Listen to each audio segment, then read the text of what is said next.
सकते हैं उनके साथ रांची लोकसभा सीट से जो उम्मीदवार हैं बीजेपी के, वो उनके साथ मौजूद हैं और प्रधानमंत्री हाथ हिलाकर सभी का अभिवादन स्वीकार करते हुए सड़क के दोनों ही तरफ झारखंड की राजधानी रांची है। आप देख सकते हैं इन तस्वीरों में प्रधानमंत्री नरेंद्र मोदी रोड शो के जरिए चुनाव प्रचार करते हुए। बहुत ही महत्वपूर्ण और ये सीट चूंकि रांची लोकसभा सीट है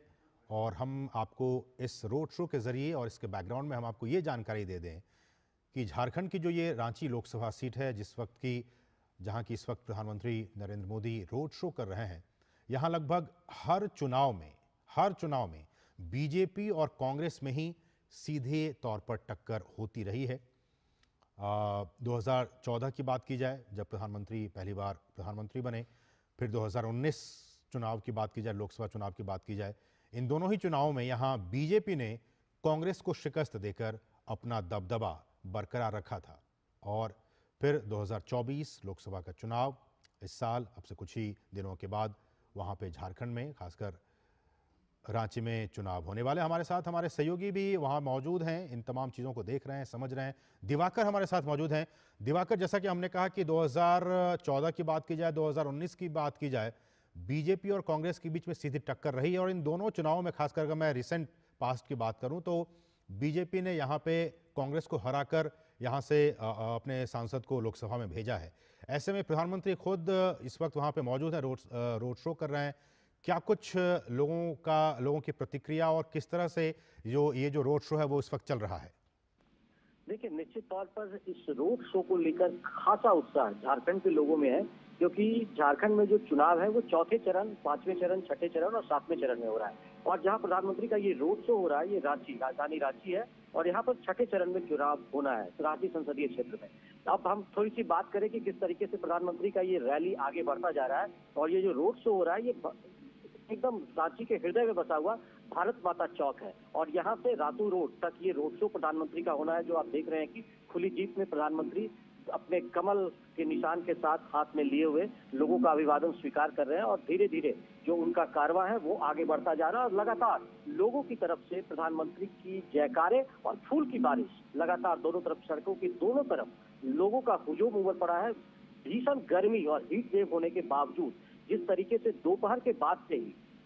सड़कों पर प्रधानमंत्री को देखने के लिए लोगों की लंबी लंबी कतार देखने को मिल रही थी, तो उसका आप कह सकते हैं कि प्रधानमंत्री का जो क्रेज है वो निश्चित तौर पर राजधानी रांची में देखने को मिल रहा है। और स्वागत के लिए भारी संख्या में लोगों का हुजूम उमड़ा है। दोनों ओर सुरक्षा को लेकर बैरिकेडिंग भी की गई है। तो इस तरह के तमाम इंतजाम यहाँ पर किए गए हैं और लगातार जो है वो प्रधानमंत्री के कटआउट को लेकर लोग खड़े हैं और प्रधानमंत्री के जयकारे लगा रहे हैं। तो आप समझ सकते हैं, चाहे वो बच्चे हो, बुजुर्ग हो, महिलाएं काफी संख्या में यहाँ पर दिख रही हैं कि किस तरीके से वो प्रधानमंत्री का अभिवादन करने के लिए यहाँ पर पहुंची है। तो हम निश्चित तौर पर कह सकते हैं कि प्रधानमंत्री को लेकर एक गजब का उत्साह यहाँ पर देखने को मिल रहा है। जगह जगह पर लोग जो है, क्योंकि अब शाम का समय भी हो गया है, तो लोग मोबाइल लाइट के जरिए भी प्रधानमंत्री का अभिवादन कर रहे हैं। लोग एक साथ मोबाइल की लाइट जला रहे हैं और उसके बाद एक तरीके से प्रधानमंत्री का वो वेलकम कर रहे हैं। प्रधानमंत्री नरेंद्र मोदी आज सबसे पहले जब झारखंड पहुंचे थे तो उन्होंने सिंहभूम में, जो सिंहभूम संसदीय सीट है, वहां के चाईबासा में उन्होंने एक पब्लिक रैली की और उसके बाद वो रांची पहुंचे। प्रधानमंत्री का 2 दिन का झारखंड का दौरा है और वो रात में आज यही राजभवन में जो हम कह सकते हैं प्रवास करेंगे। और उसके बाद कल जो चौथे चरण में जिन 2 सीटों पर चुनाव होना है, पलामू और लोहरदगा, वहां पर भी कल एक जनसभा को संबोधित करेंगे। पहले प्रधानमंत्री पलामू पहुंचेंगे और उसके बाद फिर वो लोहरदगा संसदीय क्षेत्र का जो इलाका है वो गुमला जिला में भी पड़ता है, तो गुमला जिले के सिसई में भी प्रधानमंत्री एक जनसभा को संबोधित करेंगे। तो आप समझ सकते हैं कि प्रधानमंत्री जो चौथे चरण में झारखंड की 4 सीटों पर चुनाव हो रहा है, चाईबासा, पलामू, लोहरदगा और खूंटी, उसको एक तरीके से इस 2 दिनों के दौरे के जरिए चारों कंस्टिट्यूएंसी को उन्होंने एक तरीके से टेकल किया है और यहाँ के जो लोग हैं उन पर अपनी बात पहुंचाई कि किस तरह से प्रधानमंत्री नरेंद्र मोदी ने जो विकास के वादे किए थे, जो मोदी की गारंटी है, उसका एक विश्वास पैदा करने की कोशिश उन्होंने रोड शो के जरिए और यहाँ पर जो आज उन्होंने जनसभा सिंहभूम में किया है उसके जरिए भी उन्होंने करने की कोशिश की है। जी दिवाकर, चूंकि हम इस रोड शो के जरिए या फिर जब प्रधानमंत्री जब किसी लोकसभा क्षेत्र में जाते हैं चुनावी सभा को संबोधित करने के लिए और हम जब अपने सहयोगियों से बात करते हैं तो उस सीट का जो समीकरण क्या है, कैसे वो समीकरण साधने की कोशिश में बीजेपी लगी है, इस पर भी विस्तार से बातचीत करते हैं ताकि हमारे जो दर्शक हैं वो समझ सके। इसी कड़ी में रांची में चूंकि इस वक्त प्रधानमंत्री मौजूद हैं और झारखंड जी। की राजनीतिक समीकरणों की बात की जाए, राजनीतिक गुणा भाग की बात की जाए, तो हम जानते हैं कि झारखंड में कहा जाता है कि जो सत्ता की जो चाबी है वो डबल एम, यानी कि महतो और जो कुर्मी हैं, माझी, माफ कीजिएगा, महतो और माझी, हम्म। यानी कि कुर्मी और आदिवासी इन्हीं मतदाताओं के पास है। वो इसलिए कि राज्य की आबादी में लगभग लगभग 50% जो हिस्सेदारी है वो इन्हीं दोनों समुदायों की है। इस दृष्टिकोण से देखा जाए तो रांची का क्या कुछ समीकरण है, और ये जो यहाँ के कैंडिडेट हैं इनका जो जीतने की संजय संभावना सेठ। है वो किस तरह जी। से, क्योंकि 2019 में भी इन्होंने कांग्रेस को शिकस्त देकर संजय सेठ जी जीते थे, ऐसे में किस तरह से इनकी जो विनेबिलिटी है वो बढ़ जाती है? देखिए, निश्चित तौर पर राजधानी रांची की सीट जो है वो एक तरीके से भाजपा की का गढ़ भी माना जाता है और ये परंपरागत सीट कहा जाता है। पिछले चुनाव में भी जो रिकॉर्ड मार्जिन से संजय सेठ ने यहाँ पर जीत दाखिल की थी और उसके पहले हालांकि यहाँ से कांग्रेस को भी एक दो बार जीत हासिल हुई है, लेकिन बीजेपी का पलड़ा हमेशा से यहाँ पर भारी रहा है। लेकिन अगर पहले चरण के चुनाव की अगर हम बात करें नसीब, तो पहले चरण में जिन 4 लोकसभा क्षेत्रों में चुनाव 13 मई को मतदान होना है, उनमें चाईबासा, पलामू, लोहरदगा और खूंटी, ये 4 संसदीय क्षेत्र में जो 3 संसदीय क्षेत्र है वो शेड्यूल्ड ट्राइब के लिए आरक्षित है और एक जो लोहरदगा का, एक जो पलामू का सीट है वो शेड्यूल कास्ट के लिए आरक्षित है। तो आप समझ सकते हैं, और यही एक इकलौता सीट है झारखंड में शेड्यूल कास्ट के लिए, पलामू का सीट जो आरक्षित है। बाकी जो सीट, तीनों सीटों में, और खास बात ये रही है कि पिछले बार का जो चुनाव था उसमें पलामू, लोहरदगा और खूंटी, इन तीनों सीटों पर बीजेपी को जीत हासिल हुई थी। लेकिन चाईबासा एक सीट था, जो कोल्हान का सीट है चाईबासा, वहां पर कांग्रेस जीतने में सफल हुई थी। लेकिन इस बार एक दिलचस्प बात यह है कि चाईबासा में जिन्होंने पिछली बार हाथ खिलाया था, उन्होंने इस बार बीजेपी का दामन थाम लिया है गीता कोड़ा ने, और इस बार वो कमल खिलाने की कोशिश में वहां पर लगी हुई है। और प्रधानमंत्री ने आज सिंहभूम में दिख रहे थे कि किस तरीके से उन्होंने हुंकार भरी है, और उसके बाद अपोजिशन पर तो उन्होंने एक तरीके से वादा खिलाफी का आरोप लगाया और किस तरह से झारखंड में सरकार चल रहा है इस पर भी उन्होंने निशाना साधा। और साथ ही साथ उन्होंने अपने विकास, उनकी जो उपलब्धियां हैं कि किस तरीके से वुमेन एम्पावरमेंट को लेकर काम किया, तमाम अपनी उपलब्धियां भी गिनाई। तो हम कह सकते हैं कि जो चुनावी मुद्दे हैं उसमें इर्द गिर्द आदिवासी, महतो और जो तमाम दूसरे समीकरण के साथ साथ बीजेपी लगातार विकास को एक अहम मुद्दा भी बनाकर लेकर आगे चल रही है। और निश्चित तौर पर आने वाले दिनों में जो चुनाव पर वोटिंग परसेंटेज होगा उसमें ये निश्चित तौर पर इसकी झलक देखने को मिलेगी कि जिस तरीके से महिलाएं आज सड़कों पर उतरी है, तो लगता है कि वोटिंग परसेंटेज में ये महिलाओं का जो भागीदारी है वो भी बढ़ता हुआ नजर आएगा। जी। और ये भी आपसे जानना चाहेंगे दिवाकर, जिस तरह से हमने देखा कि केंद्र की मोदी सरकार ने आदिवासियों के सम्मान के लिए आदिवासी सम्मान दिवस मनाने का, आदिवासी गौरव दिवस मनाने का फैसला जी। किया, आदिवासियों के उत्थान के लिए, उनके सामाजिक, आर्थिक, राजनीतिक विकास के लिए भी वो लगातार बीते 10 वर्षों में काम किए हैं। और हम जानते हैं जब झारखंड की बात आती है, हम जानते हैं कि यहाँ पे जो वन संपदा की बात हो, खनिज संपदा की बात हो, इन तमाम संपदाओं के होने के बावजूद भी अगर मैं कहूँ कि जो वर्तमान सरकार है, राज्य की सरकार, उन्होंने आदिवासियों के लिए, चूंकि ये आरोप लगातार बीजेपी लगाती रही है कि वो जितना काम करना चाहिए, इतनी संपदाएं होने के बावजूद भी उस तरीके से झारखंड का विकास नहीं हुआ है। ऐसे में क्या आप जब कह रहे हैं कि विकास एक मुद्दा है, तो विकास के मुद्दे के इस केंद्र में क्या आपको लगता है कि आदिवासी का विकास, और इतने प्राकृतिक संसाधन होने के बावजूद भी आदिवासियों का जो एक मुख्य धारा में जिस तरह से शामिल होना चाहिए वो अब तक नहीं हो पाया है, ये कहीं ना कहीं वो सारे बिंदु हैं जिन पर कि इस बार का लोकसभा चुनाव लड़ा जाना है? देखिए, निश्चित तौर पर जैसा कि बात आप कह रहे थे कि केंद्र में जब से बीजेपी की सरकार बनी है तो इन्होंने एक तरीके से जनजातियों को गौरव दिलाने के लिए सबसे पहले एक ट्राइबल मिनिस्ट्री का गठन किया गया। तो आप समझ सकते हैं कि कितना महत्वपूर्ण केंद्र बनाया गया, ताकि इसके जरिए, एक अलग मंत्रालय के जरिए आदिवासियों के विकास किस तरीके से होने चाहिए, उत्थान किस तरीके से होने चाहिए, इसको परिलक्षित करने की कोशिश की गई। उसके बाद पिछले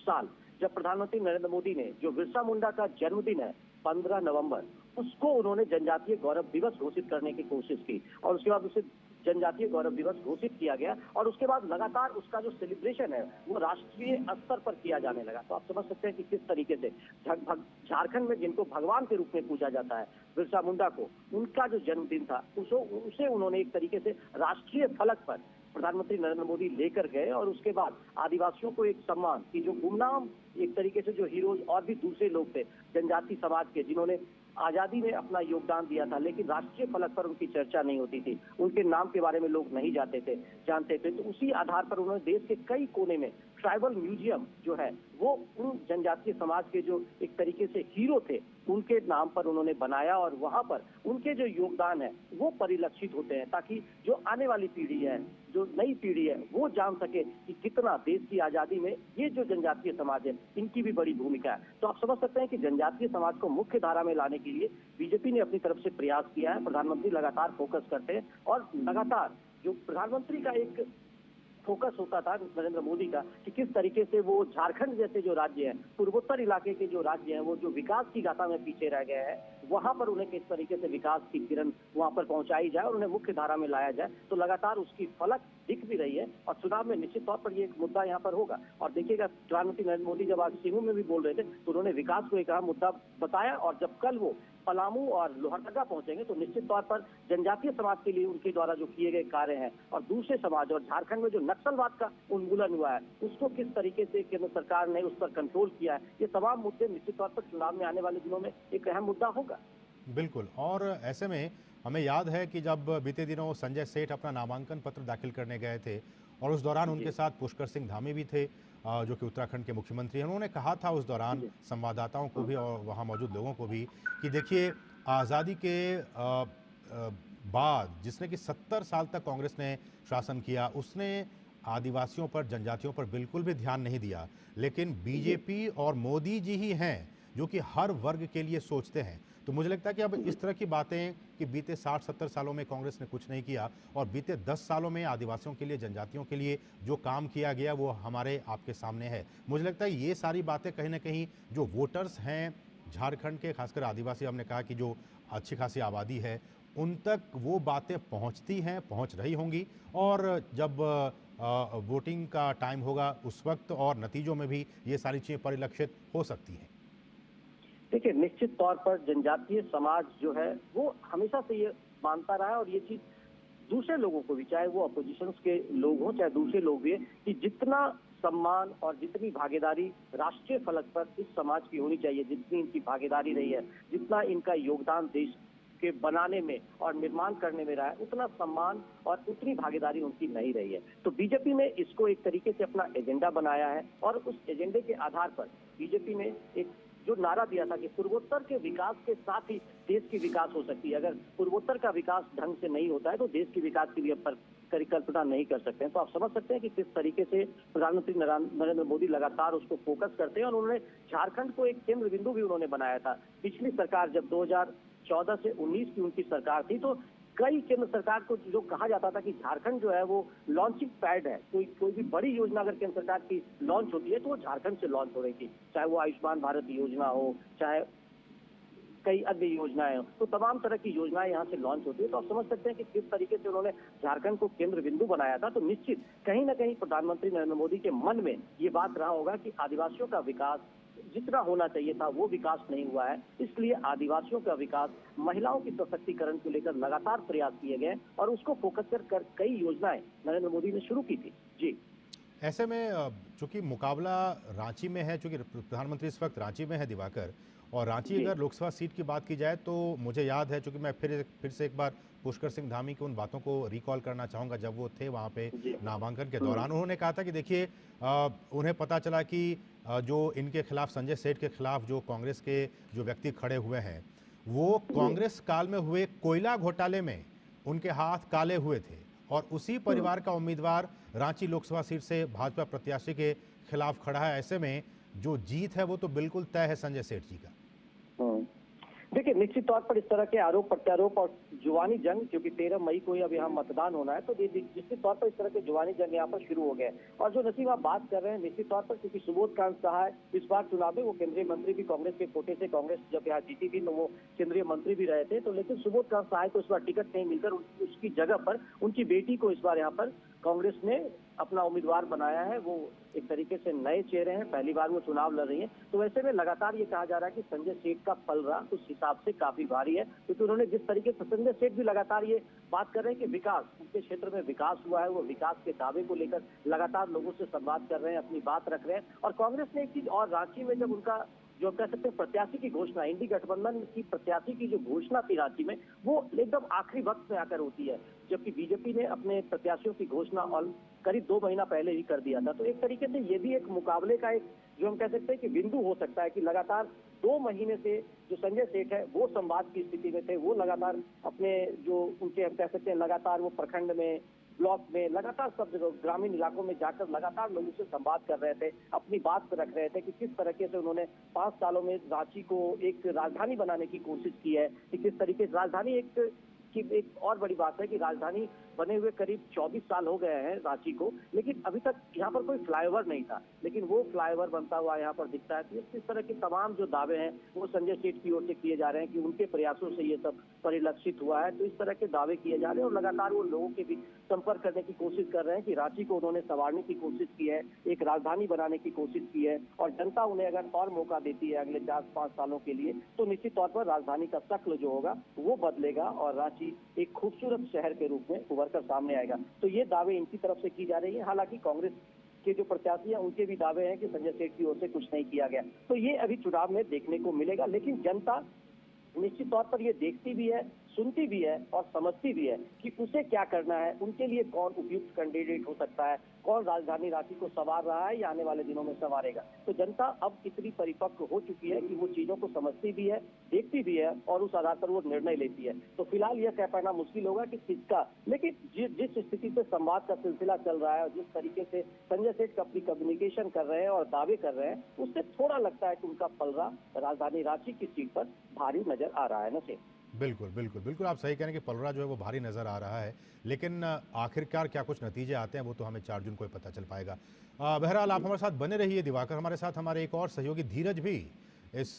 पूरे कार्यक्रम को कवर कर रहे हैं। प्रधानमंत्री के रोड शो में इस वक्त वो मौजूद भी हैं। धीरज, किस तरह की जो जो प्रतिक्रियाएं हैं आपको मिल रही हैं, किस तरह का उत्साह और जोश का माहौल इस वक्त आप रांची की सड़कों पर देख पा रहे हैं? देखिए, बिल्कुल आपने सही कहा। करीब 7 बजे से प्रधानमंत्री को जो भारत माता चौक है, जो रांची का सुप्रसिद्ध चौक है, यहाँ पे प्रधानमंत्री के आगमन के लिए लगभग 5 बजे से 4:30 बजे से यहाँ की जो जनता थी वो तैयार खड़ी थी। और जैसा कि आप तस्वीर में देख रहे हैं कि दोनों तरफ से जो यहाँ की जो स्थानीय महिलाएं हैं, बुजुर्ग हैं, नौजवान हैं, जोश के साथ प्रधानमंत्री की एक ललक पाने को बेताब लगभग 2 से 3 घंटे पहले से दोनों तरफ सड़क के किनारे खड़े रहे। और जब एक प्रधानमंत्री का आगमन होता है तो एक जो आभा मंडल में एक तरीके का जो रौनक है वो देखते बनती थी कि किस तरीके से जो महिलाएं झूम रही थी, बच्चे झूम रहे थे, और खास करके यहाँ के जो कलाकार थे, कलाकार का भी जो प्रदर्शन था वो देखने के लायक था। और अभी आप देख रहे हैं कि किस तरीके से अगर रांची शहर की हम बात की जाए तो रांची शहर और इसके अलावा जो यहाँ के आदिवासी इलाके, और जैसा कि हम सभी जानते हैं कि जो प्रधानमंत्री की जो प्राथमिकताओं में आदिवासियों का विकास रहा है, चाहे वो बार बार अपने यात्राओं में भी कहते हैं कि किस तरीके से जो आदिवासी जो पिछड़े इलाकों में रहते हैं वहां तक मूलभूत सुविधाएं पहुंचे, उनके जो उपज का जो लाभ है उनको उनकी उपज का लाभ मिले, उनके लिए आवास योजना से उनके लिए घर का निर्माण हो, और सबसे महत्वपूर्ण है कि वो मुख्य धारा का हिस्सा बने। तो आदिवासियों का विकास प्रधानमंत्री की प्राथमिकता में शामिल रहा है, इसलिए काफी संख्या में हर वर्ग के लोग प्रधानमंत्री के आगमन के लिए आतुर थे। और प्रधानमंत्री के आगमन से 2-3 घंटे पहले ही यहाँ पर तैयार खड़े थे। और जहाँ तक यहाँ के प्रत्याशियों की बात की जा रही है, यहाँ के जो प्रत्याशी हैं संजय सेठ, जिन्हें कि 2019 में ही लोकसभा का चुनाव जिन्हें जीतने का मौका मिला, और जो सबसे अहम जो पहलू है कि संजय सेठ जो रांची के खादी ग्रामोद्योग क्षेत्र से जुड़े हुए कार्यकर्ता रहे हैं, और हम सभी जानते हैं कि खादी की पहुंच प्रधानमंत्री मोदी का जो पीएम बनने के बाद खादी की पहुंच कैसे गांव-गांव तक पहुंची है, इन चीजों को भी हमने देखा है। तो एक तरीके से कहा जा सकता है, और संजय सेठ खादी ग्रामोद्योग से जुड़े रहे हैं, तो माना ऐसा जा रहा है कि जो संजय सेठ की पहुंच रांची के हर घर तक है, क्योंकि खादी यहाँ घर घर में फैला हुआ है। तो इसका फायदा संजय सेठ को जरूर एक बार मिल सकता है। और जहां तक विकास की बात हो, सड़क के किनारे जैसे कि हम देख रहे हैं कि किस तरीके से बीते 5 साल में जो रांची का विकास, जो रांची को हमने विकसित होते देखा है, वो चीज भी आप देख सकते हैं कि किस तरीके से अच्छी सड़कें आपको देखने को मिल जाएगी रांची में। और इसके अलावा जो ट्रैफिक की सुविधा, हालांकि थोड़ी सी समस्या है ट्रैफिक की शहर में, उसके बावजूद भी ट्रैफिक को नियंत्रण करने के लिए जिस तरीके से फ्लाईओवर का निर्माण हो रहा है और बहुत जगह किया जा रहा है, तो रांची को लोगों ने बदलते देखा है, रांची को लोगों ने विकसित होते देखा है। तो इसका प्रभाव जरूर संजय सेठ को मिल सकता है। हालांकि चुनाव की बात करें तो चुनाव तो आंकड़ों का खेल है जी। चुनाव के वक्त में किस प्रत्याशी को किस मुद्दे पर मदद मिल जाए ये कहना मुश्किल होता है। और जिस तरीके से कांग्रेस का जो विपक्षी जो प्रत्याशी हैं, विपक्षी प्रत्याशी जिस तरीके से ये बता रहे हैं कि जो रांची का विकास नहीं हुआ है, तो ये कहा जा सकता है कि जब तक मतदान नहीं होता है दोनों प्रत्याशियों के अपने दावे प्रति दावे चलते रहेंगे। और इस वक्त आप देख सकते हैं कि किस तरीके से प्रधानमंत्री की जो रैली है वो बढ़ती जा रही है। और ये 1.5 किलोमीटर का जो ये कारवा है, 1.5 किलोमीटर का ये कारवा राजभवन से पहले ये खत्म होगा। और हम देख सकते हैं कि दोनों तरफ से आम लोगों का जो आम जनता का जनसैलाब फैला हुआ है। जी धीरज, चूंकि आप बिहार से संबंध रखते हैं और बिहार से सटा हुआ राज्य झारखंड है, झारखंड में अगले कुछ चरणों में वहां पे लोकसभा के चुनाव होने वाले हैं, और यही सवाल मैं दिवाकर से भी पूछ रहा था, वही आपसे भी जानना चाहूँगा कि पिछले चुनाव में भी हमने देखा और इस चुनाव में भी झारखंड के सत्ता के और झारखंड की सियासत की बात की जाए धीरज, तो यहाँ पे जो चाबी है वो डबल एम कहते हैं, जिसको कि महतो और माझी, यानी कि कुर्मी और जो आदिवासी जो माझी हैं उनके ही पास सत्ता की चाबी है। और इन दोनों ही समुदायों की जो आबादी है वो राज्य की जनसंख्या में लगभग 50% हिस्सेदारी है। लगभग आदिवासियों के 27% और कुर्मी जो हैं वो 25% के आसपास हैं। और इन्हीं दोनों समुदायों को अपने अपने पाले में रिझाने के लिए तमाम जो पार्टियां हैं वो लगी हुई रहती हैं। ऐसे में बाकी सीटों के बारे में आपसे बाद में जानूंगा, लेकिन अगर रांची की बात की जाए, झारखंड की राजधानी है, यहाँ पे किस तरह के जातिगत समीकरण है जिनको कि साधने की कोशिश भाजपा भी कर रही है और बाकी पार्टियां भी जो कर रही हैं वो कर रही हैं? देखिए, जो सवाल आपने किया है, जो शहरी वोटर होता है, शहरी वोटर का जो मिजाज होता है वो ग्रामीण वोटर से उनका मिजाज अलग होता है। आप रांची शहर की जो आबादी है और रांची शहर के जो वोटर हैं, उन वोटर को सीधे तौर पे आप आदिवासी के तौर पे नहीं गिन सकते हैं, उनको सीधी आप जातिगत तौर पर नहीं देख सकते, क्योंकि ये जो वोटर होते हैं ये पढ़े लिखे लोग होते हैं, शिक्षित लोग होते हैं, रोजगार करने वाले लोग होते हैं और शहर में रहने वाले लोग होते हैं। तो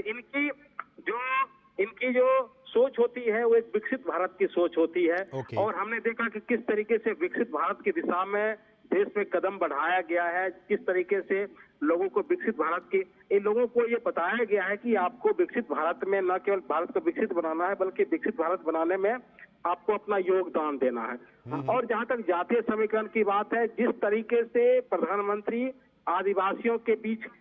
जाते हैं, जिस तरीके से उनके लिए बातें करते हैं और बार बार अपनी रैलियों में कहते भी हैं कि किस तरीके से हमने आदिवासी समाज के उत्थान के लिए, आदिवासी समाज को ऊंचा उठाने के लिए हमने काम किया है।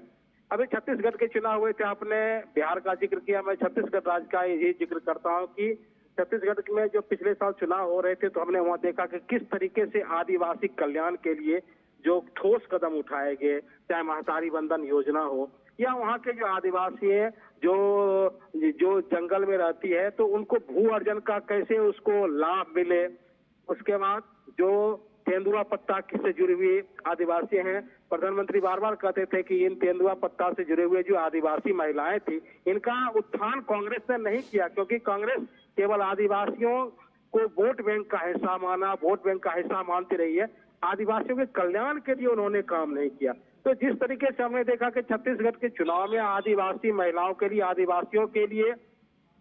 जो तेंदुआ पत्ता में जो सब्सिडी की घोषणा की गई, जो कि उनके लिए कहा जा रहा है कि उनके लिए ये रामबाण साबित हुआ है और अब सीधे तौर पर उनको तेंदुआ पत्ता का सब्सिडी के जरिए लाभ भी मिल रहा है और उनको खूब पैसा भी मिल रहा है। इसके अलावा जो आदिवासी कल्याण के लिए, जैसे कि जो वो लोग झोपड़ियों में रहते हैं, छोटे छोटे मकानों में रहते हैं, जिस तरीके से न केवल झारखंड में, न केवल छत्तीसगढ़ में, बल्कि जो सभी उन प्रदेशों में जहाँ की पिछड़ी आबादी है, ट्राइबल आबादी है, तो उनको कैसे मुख्यधारा का हिस्सा बने, उनके घरों तक कैसे बिजली पहुंचे, उनके घरों तक कैसे पानी पहुंचे, उनके घर नल जल योजना के जरिए, और उनका आवास कैसे हो, वहां तक शौचालय कैसे पहुंचे। हमने देखा है कैसे 11 करोड़ शौचालय पूरे देश में बने हैं। तो ये जो पिछड़े वर्ग या आदिवासियों के उत्थान की दिशा में जो बढ़ाया हुआ कदम है, और उसी का नतीजा है कि हम देख रहे हैं विकसित भारत की तरफ हम बढ़ रहे हैं। और जिस तरीके से बार बार इस बात की चर्चा होती है कि बीते 10 सालों में इस देश के 25 करोड़ लोग, जो 25 करोड़ लोग जो गरीबी रेखा से बाहर निकले हैं, तो उस 25 करोड़ लोग इसलिए बाहर निकले हैं क्योंकि जो लोक कल्याणकारी योजनाएं हैं, लोक कल्याणकारी योजनाओं का लाभ उन तक पहुंचा है। अभी हम देख रहे हैं कि प्रधानमंत्री बार बार 2021 से ही, कोविड के टाइम से ही कहते हैं कि मैं इस देश के लोगों को भूखा नहीं रहने दूंगा। 5 किलो अनाज 80 करोड़ लोगों को मिल रहा है, 5 किलो अनाज पर सदस्य। तो हम देख रहे हैं कि किस तरीके से पिछड़े वर्ग के कल्याण के लिए कदम उठाए जा रहे हैं, कैसे पिछड़ा वर्ग मिडिल जो मध्यम वर्ग में शामिल हो, कैसे वो रोजगार से जुड़े, कैसे उन तक शिक्षा और स्वास्थ्य की पहुंच हो। ये सबसे बड़ी बात, जो जहाँ के जो बच्चे हैं जिस क्षेत्र में वो पढ़ाई करते हैं, तो वहाँ उनको इंजीनियरिंग का कैसे फायदा मिले, कैसे उनको मेडिकल का फायदा मिले। हम ये जानना, यही आपको जरूर बताना चाहूंगा कि जहाँ जहाँ जिस जिस भाषा में लोग पढ़ाई कर रहे हैं, उन्हीं भाषा में उन्हें मेडिकल की पढ़ाई की सुविधा, उन्हीं भाषा में उन्हें इंजीनियरिंग की पढ़ाई की सुविधा दी जा रही है, ताकि उनका विकास, उनका समग्र विकास हो। तो जब तक एक परिवार का, एक व्यक्ति का समग्र विकास नहीं होता है, तब तक पूरे परिवार का विकास संभव नहीं होता है। तो जिस तरीके से बीते 10 सालों में हमने देखा कि खास करके जो पिछड़ा तबका, जिसको कि कहते हैं समाज का अंतिम पायदान का तबका, उसने जिस तरीके से विकास की मुख्य धारा में शामिल होने का उसे मौका मिला, उन्हें अपने परिवार, अपने समाज, अपने गांव की प्रगति करने का मौका मिला, तो वो जो मौका है, वो मौका न केवल एक शहर के लिए है, बल्कि तमाम शहरों के लिए, तमाम गांवों के लिए है जहाँ की पिछड़ी आबादी निवास करती थी, जिनके लिए शिक्षा चुनौती थी, जिनके लिए स्वास्थ्य चुनौती थी, और जिस तरीके से उनको शिक्षा से लेकर स्वास्थ्य की सुविधाएं दी गई। तो ये अपने आप में एक बहुत बड़ा कदम है। और खास करके प्रधानमंत्री का हमेशा ख्याल रहता है कि जो अंतिम पायदान का व्यक्ति है, अंतिम पायदान का व्यक्ति किसी तरीके से अपनी जिंदगी को बेहतर कर पाए, अपनी जिंदगी को बेहतर करके शिक्षित हो पाए और आगे अपना कदम बढ़ा सके। और जिस तरीके से हमने देखा कि आवास योजना हो या बाकी योजनाओं के जरिए उन तक जो पैसे पहुंचाने की भी कोशिश की गई। और जो सबसे बड़ी बात, एक जो अहम बात जो प्रधानमंत्री बार बार अपनी रैलियों में कहते हैं और अपनी कहते हैं कि लगभग 34,000 करोड़ रुपये उन्होंने डीबीटी के जरिए, डिजिटल इंडिया के जरिए जो लाभार्थियों के खाते तक पहुंचाए हैं। तो ये वही पैसा है जो पैसा सीधे तौर पर वो जो कमीशन खोरी में चला जाता था, या बार बार जो उसके बीच के जो बिचौलिए होते थे वो खा जाते थे। और जिस तरीके से डिजिटल इंडिया जबकि कैंपेन शुरू हुआ, तो उसके बाद लोगों के खाते खोले गए और लाभार्थियों के खाते में सीधे पैसे पहुंचाए गए। उन पैसों में किसी मुखिया या किसी जनप्रतिनिधि की हिस्सेदारी जो है उससे बच पाई। तो समग्र विकास का ये पैमाना है कि सरकार जो सीधे जो पैसा डाल रही है वो लाभार्थियों तक पहुंच रही है और लाभार्थियों को इसका सीधा लाभ मिल रहा है। उसी दिशा में हम देख सकते हैं, अगर रांची शहर को देखें तो रांची शहर भी उसी दिशा में,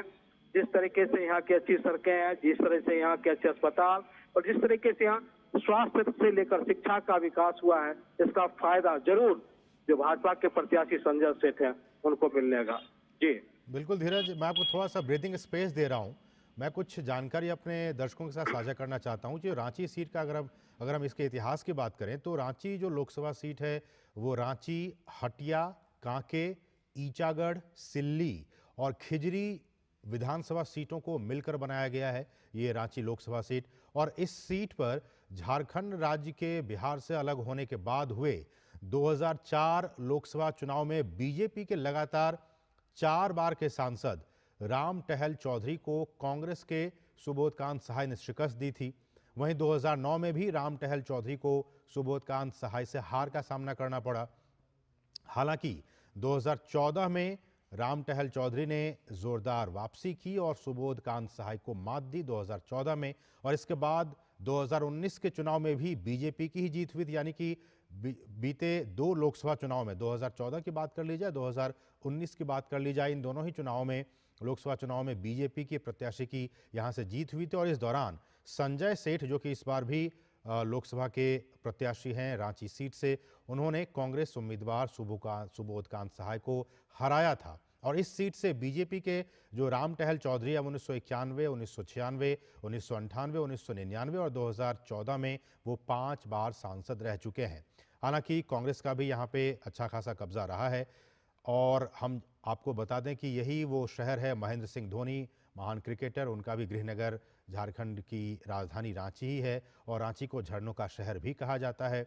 तो इस तरह से ये कुछ महत्वपूर्ण आपको मैंने जानकारी दी कि किस तरह से यहाँ पे जो हार और जीत में किस तरह से कौन सी पार्टियां जीतती रही हैं। ऐसे में धीरज, एक बार फिर से मैं आपका रुख करना चाहूँगा, और जैसा कि अपने संजय सेठ के नामांकन भरने के दौरान पुष्कर सिंह धामी मौजूद थे, जो कि उत्तराखंड के सीएम हैं, उन्होंने भी कहा था कि देखिए, ये केंद्र की मोदी सरकार ही है, नरेंद्र मोदी ही हैं जिन्होंने जनजातियों का, आदिवासियों का सम्मान किया, जनजातीय गौरव दिवस मनाने का फैसला किया। यही वो प्रधानमंत्री हैं जिनके कार्यकाल में एक आदिवासी व्यक्ति को राष्ट्रपति बनाया गया। द्रौपदी मुर्मू की बात उन्होंने की, तो उन्होंने ये कहने की कोशिश की कि देखिए किस तरह से आपका मान और सम्मान आदिवासियों का, जनजातियों का बढ़ाने का काम किया। और कई सारी योजनाएं हैं, ट्राइफेड के जरिए उनके जो वनोत्पाद हैं, वन उपज हैं, उनको खरीदने का काम किया। तो ये सारी चीज़ें कहीं ना कहीं उनके उत्थान के लिए, उनके विकास के लिए बीते 10 वर्षों में बीजेपी की सरकार केंद्र की करती रही है। धीरज, आप हमें सुन पा रहे हैं?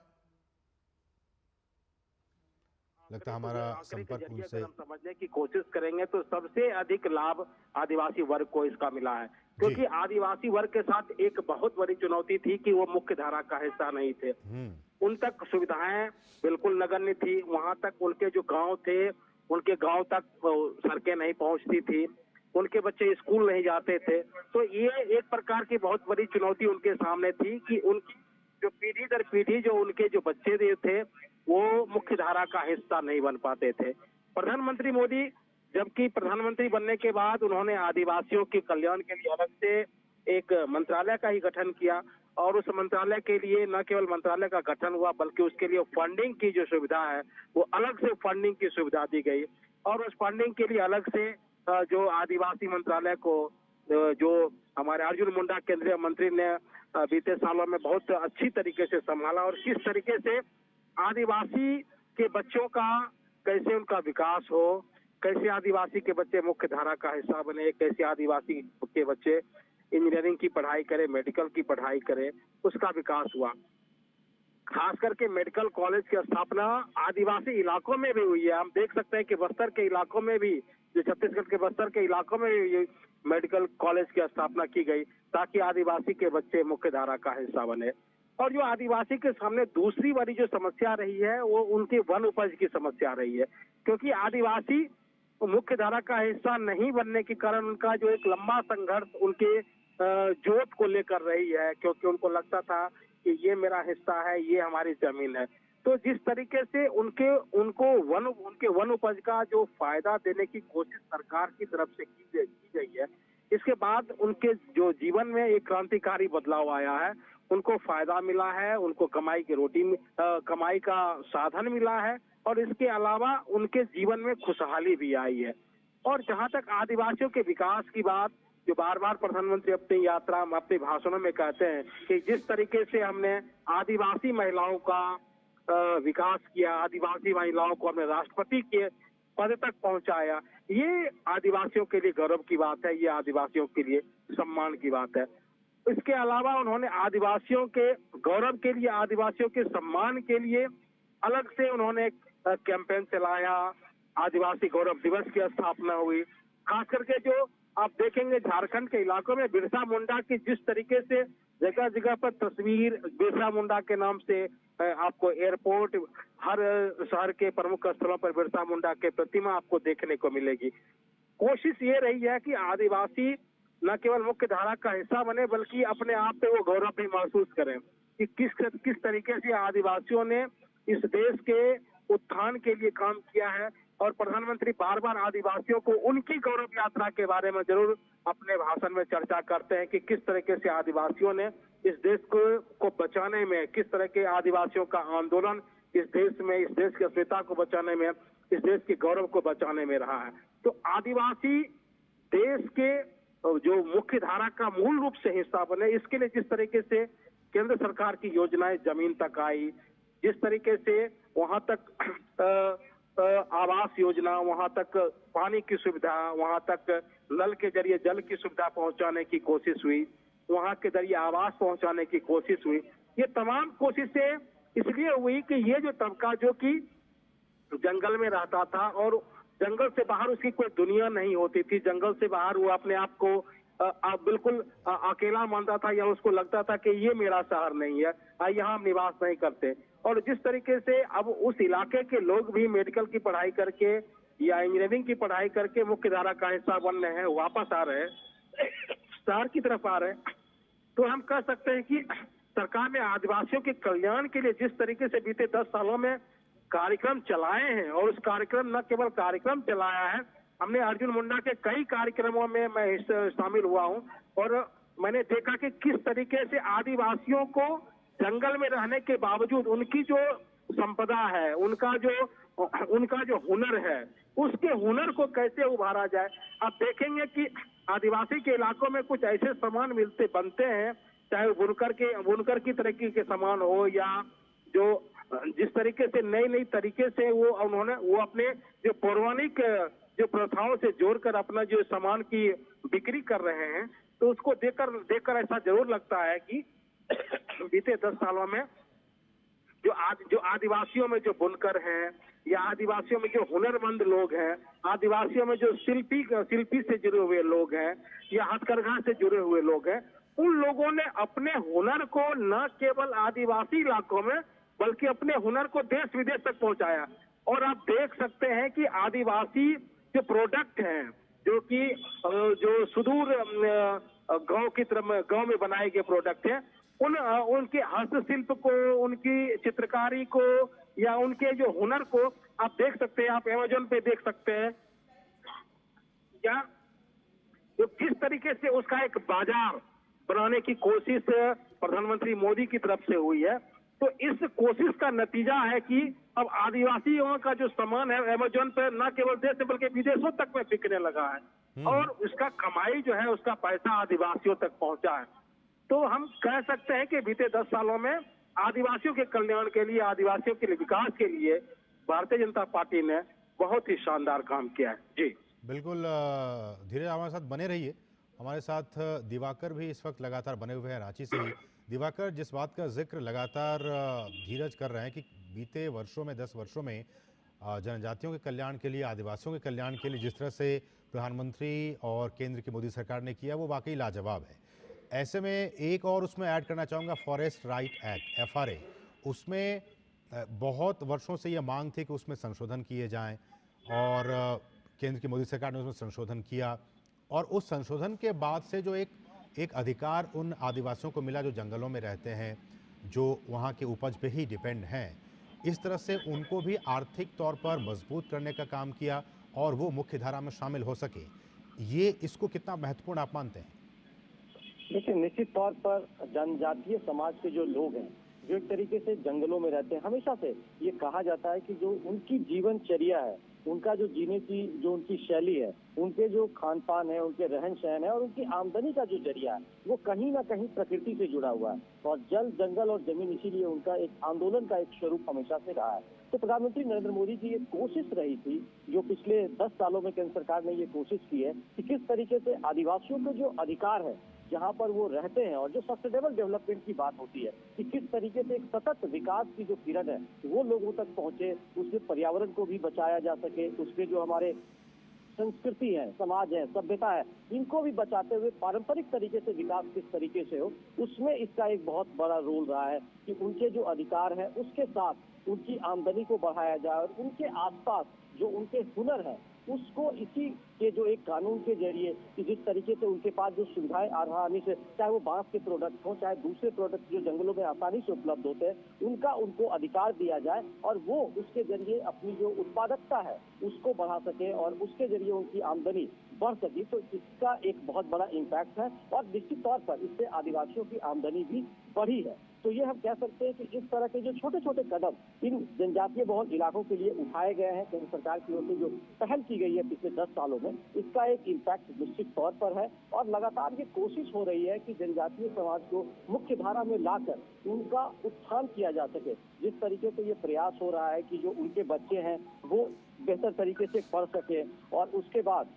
जो उनके अधिकार हैं, उनकी आमदनी जो दूसरे लोग, चाहे वो पारंपरिक तरीके से खेती कर रहे हो, चाहे महिलाएं जो सेल्फ हेल्प ग्रुप के जरिए अपने आप को आत्मनिर्भर बनाने की कोशिश कर रही है, तो तमाम वैसे लोगों को अभी आपने देखा कि किस तरीके से एक नई जो योजना ड्रोन दीदी का जो कॉन्सेप्ट है उसको लेकर भी झारखंड की महिलाओं में गजब का क्रेज देखने को मिल रहा था। उसमें काफी संख्या में जो है वो आदिवासी महिलाएं आगे आई हैं कि वो उसका प्रशिक्षण लेकर अपने इलाके में ड्रोन दीदी का स्वरूप हासिल करेगी। और निश्चित तौर पर ये कहा भी जाता है कि आदिवासी जो महिलाएं होती है वो काफी सशक्त होती भी हैं और वो डिसीजन लेने वाली होती हैं और उसकी झलक झारखंड में आप लगातार पिछले कुछ सालों में देख सकते हैं कि किस तरीके से यहाँ सेल्फ हेल्प ग्रुप का एक बड़ा नेटवर्क तैयार हुआ है और उसमें महिलाओं की बड़ी भूमिका है। तो इस तरह की तमाम जो विकास के आयाम हैं वो लगातार बढ़ रहे हैं, लेकिन अभी भी बहुत कुछ किए जाने की जरूरत है, क्योंकि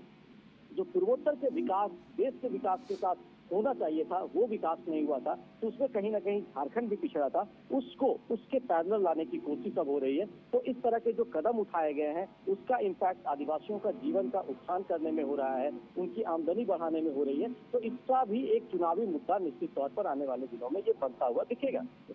बिल्कुल, बिल्कुल, बहुत ही महत्वपूर्ण बातें आप कह रहे हैं और दर्शकों को ये सारी बातें जानने और समझने की भी ज़रूरत है। ऐसे में दिवाकर, रांची से पहले जब प्रधानमंत्री सिंहभूम में थे और सिंहभूम में जी उन्होंने एक रैली को संबोधित किया, उन्होंने इस जी। दौरान एक बहुत ही महत्वपूर्ण बातें कही। मैं उस बात की तरफ आपका ध्यान आकर्षित करना चाहता हूँ, उस पर आपकी टिप्पणी चाहता हूँ। प्रधानमंत्री ने जी सिंहभूम में कहा कि ये मोदी की गारंटी नाम से जो गाड़ियाँ निकली थी पूरे देश में, वो गाड़ी जी। हमने झारखंड के खूंटी से ही उसकी शुरुआत की। और उन्होंने ये भी हम्म। कहा कि झारखंड और भाजपा का दिल का नाता है। झारखंड को अटल जी ने बनाया, लेकिन कांग्रेस ने झारखंड के निर्माण का भी घोर विरोध किया था। इस पर आपकी टिप्पणी। हम्म। देखिए, निश्चित तौर पर झारखंड की जो एक देन है वो भारतीय जनता पार्टी को कहा जाता है कि उन्होंने जो एक 3 राज्य एक साथ बने थे, लेकिन जिस तरह से विकास झारखंड का होना चाहिए था तो वो नहीं हुआ था। तो लगातार प्रधानमंत्री नरेंद्र मोदी की यह फोकस, यह कोशिश रही है कि कैसे झारखंड को जो है वो विकास यहाँ पर कायम किया जा सके और उस विकास की किरण झारखंड में पहुंचे और उसे आगे बढ़ाया जा सके, उसकी कोशिश लगातार हो रही है। तो सिंहभूम की रैली के बाद प्रधानमंत्री जब कल पलामू और लोहरदगा में पहुंचेंगे, तो ये भी जो इलाका है, जो लोहरदगा का जो संसदीय क्षेत्र है, ये भी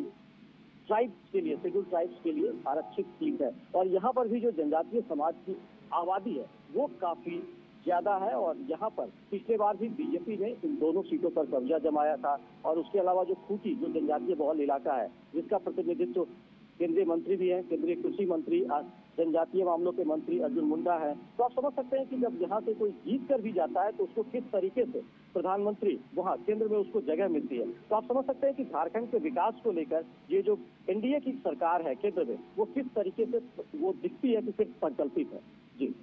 और ऐसे में उन्होंने भ्रष्टाचार का भी मुद्दा काफ़ी ज़ोर शोर से उठाया। दिवाकर, प्रधानमंत्री ने जी कहा भी था कि जो जेएमएम और कांग्रेस की जो ये मिलीजुली सरकार है, उसने राज्य के खान और खनिज को अवैध तरीके से लूटा है, अवैध खनन कर उसे लूटा जा रहा है। और इसका हमने बानगी भी देखा कि किस तरह से एक वहाँ के नेता के घर से, ठिकाने से, कांग्रेस नेता के ठिकाने से 300 करोड़ रुपए नकद बरामद हुए थे। तो प्रधानमंत्री ने कहा कि किस तरह से भ्रष्टाचार वहाँ बढ़ गया है। तो मुझे लगता है कि ये एक बहुत बड़ा मुद्दा